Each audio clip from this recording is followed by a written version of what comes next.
traces of a pinkish foam at the corner of the lips. Some sort of drug overdose, perhaps? The chest was originally open to perform the operation. The sutures are clean, but the chest has been reopened.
Multiple abrasions and scarring on the arms and legs.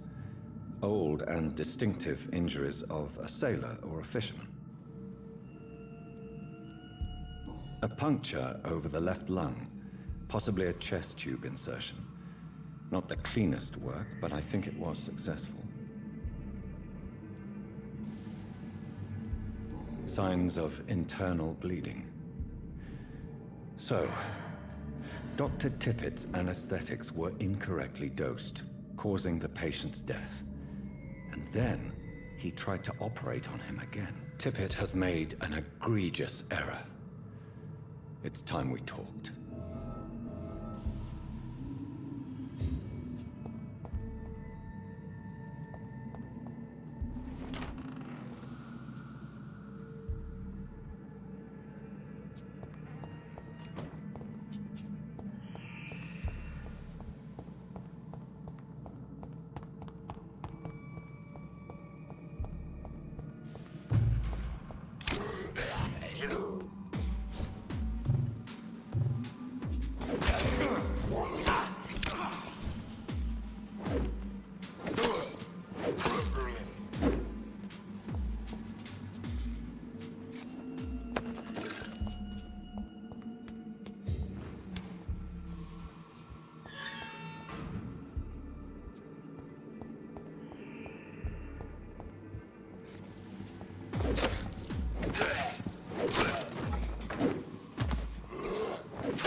So, Mr. Hooks and Nurse Hawkins are an item.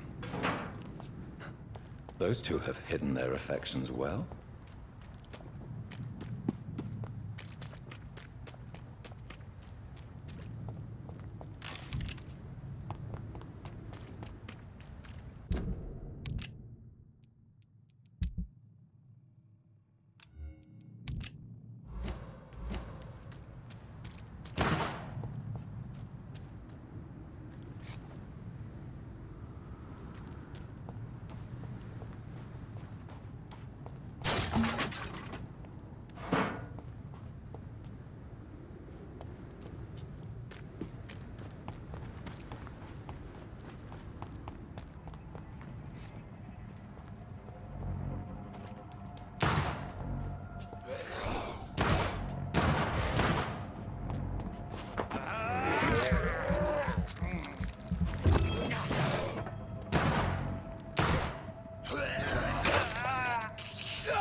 The flower's dying.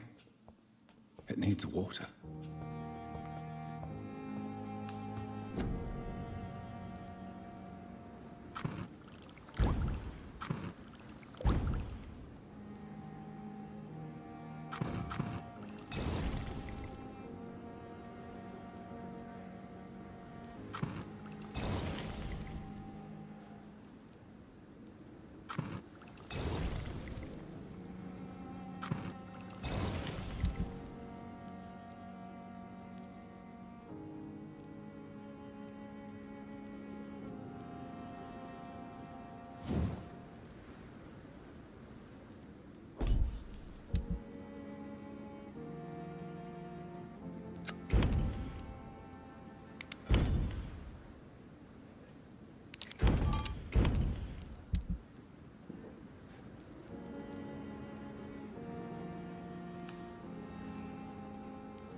Good evening, Milton. Good evening, Doctor. Still trying to save lives?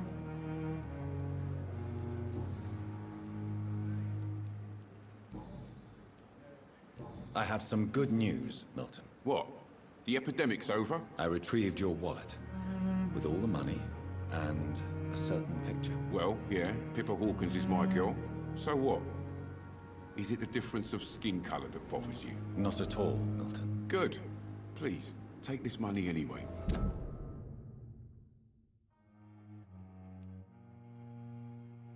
To remind you to keep your mouth shut. Not everybody is as broad-minded as you, Dr. Reed. What's going on between you and Nurse Hawkins? Pippa's tired. Tired of all this shit. Tired of all those corpses piling up. She's as depressed as I am. During the war, I witnessed a few couples just like you come together in difficult circumstances. It can be very damaging. Maybe you're right. But we support each other. And that's all that matters. You do realize you could both get fired. Hospital staff are not meant to have intimate relationships with one another. Come on, Dr. Reed. Do you know how many rules are broken in this hospital every day just to keep it running? There's nothing wrong with what we're doing.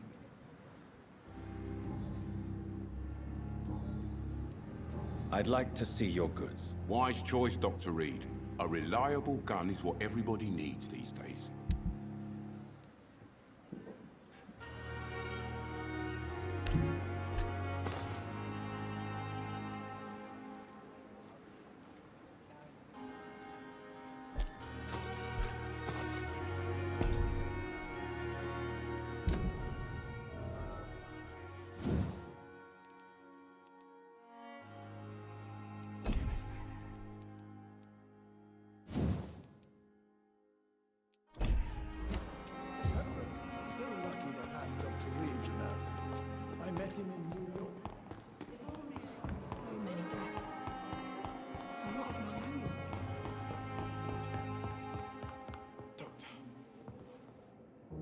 Finally, you've returned, Doctor. Did you find anything of value? Yes, nurse. You've worked your first miracle, Doctor. Now, this patient here needs immediate treatment. Duty calls. When the storm has passed, I'll show you how to mix the remedy yourself with the same basic ingredients. Many thanks, Doctor. When you've finished, you ought to report to Dr. Swansea in his office. He's been looking for you. Seemed pressing.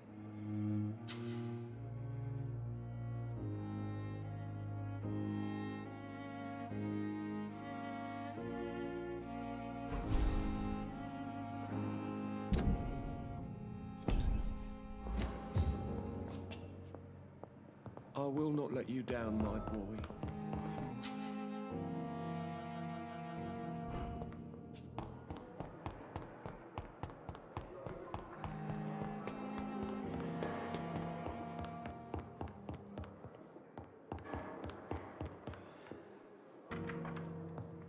Please, Jonathan, come in. Fascinating, is it not? In the last decade, so many mysteries have been brought to light with our microscopes. The human body, biology's penultimate frontier. The more we explore its boundaries, the less we're able to trace a clear line between life and death. You, my friend, have a foot in both countries. The view must be vertiginous. It's at least as vertiginous as chatting about vampires with you, I would say. This must be all so new to you. This area of town, the hospital, a brand new life. How stimulating it must be. I wish I could share your enthusiasm, Dr. Swansea, but my condition defies scientific categorization. Undead? Unalive? Immortality defies logic. I cannot express my thrill at this serendipitous turn of events. The world's most eminent specialist in blood transfusions, a vampire. One might say a gift from heaven.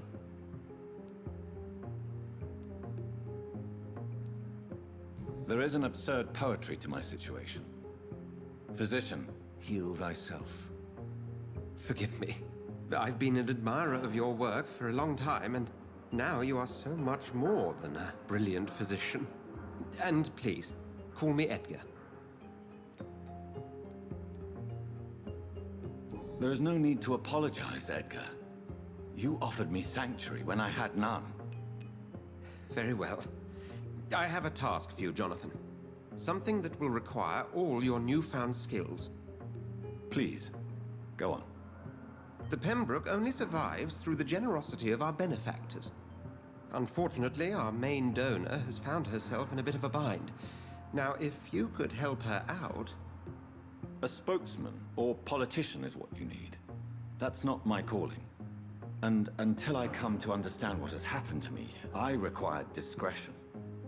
Discretion is in order, Jonathan. Lady Ashbury has recently received rather indelicate correspondence that, if revealed, would jeopardize her position. And you would like me to eradicate this threat? By the stole, of course not. I would just like you to pay her a visit. Her ladyship is certainly near the tents outside, tending the sick. You can't miss her. Look for someone impossibly delicate. Accepted. I'll see what kind of trouble Lady Ashbury is in.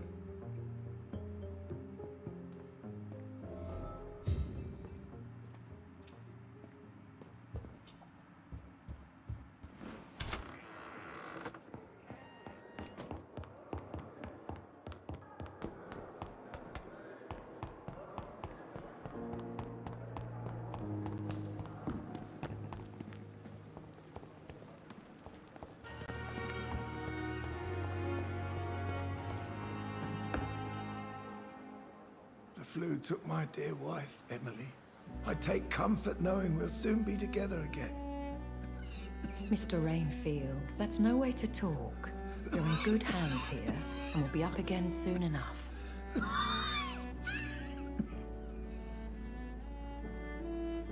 Now do me a kindness and get some sleep. I'll be back round later. Your words are kind, the blessings of an angel. You're the sweet, sweet Lady of Mercy.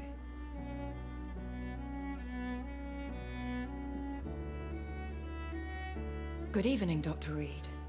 It's a pleasure to see you again. You seem surprised.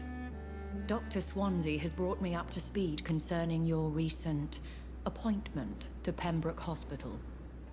You're a vamp... The lady who saved me that night, before vanishing into thin air. I remember you from the pub with Dr. Swansea. Indeed. Allow me to introduce myself formally this time. My name is Lady Ashbury. I remember you well, in spite of the brevity of our encounter.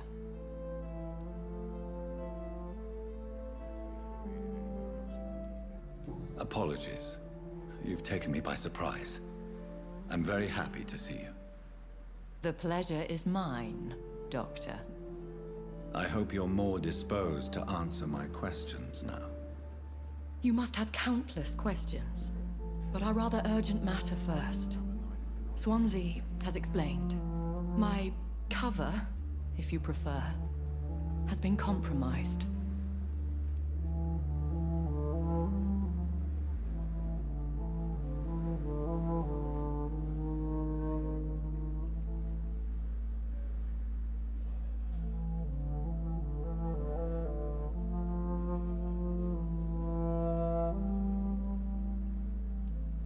Have any of the patients given you trouble? These poor souls have so little left to live for. I do my best to ease their pain.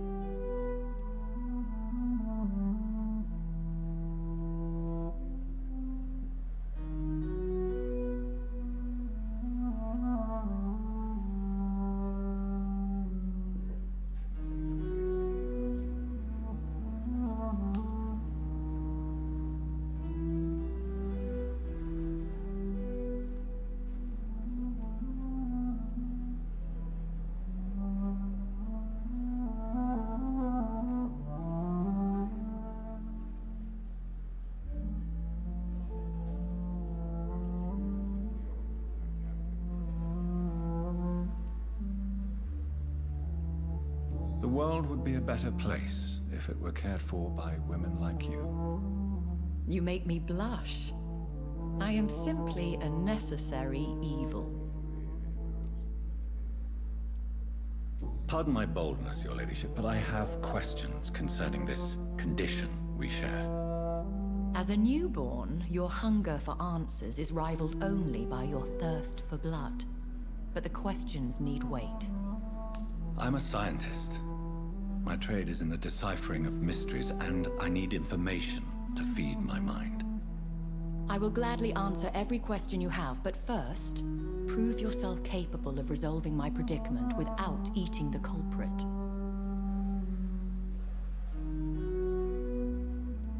Dr. Swansea has commissioned me to be your agent in this matter. You could start by explaining what's amiss. These past insufferable weeks, I've been the victim of extortion. I've made a first payment, but the blackmailer grows greedy. I must refuse his most recent demands.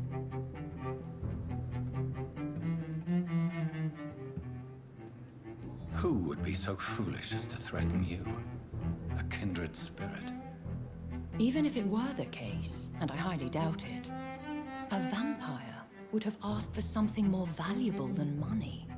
My suspicions lean toward a patient, or their family.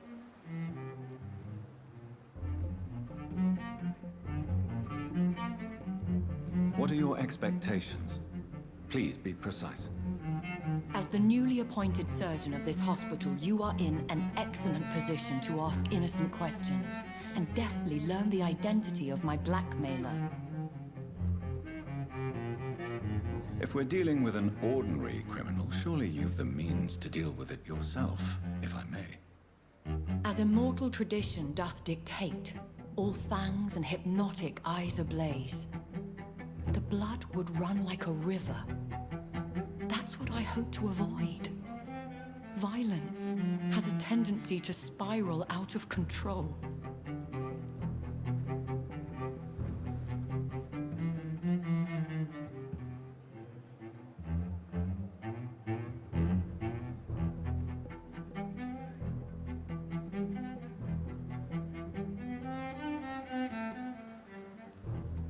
Please continue.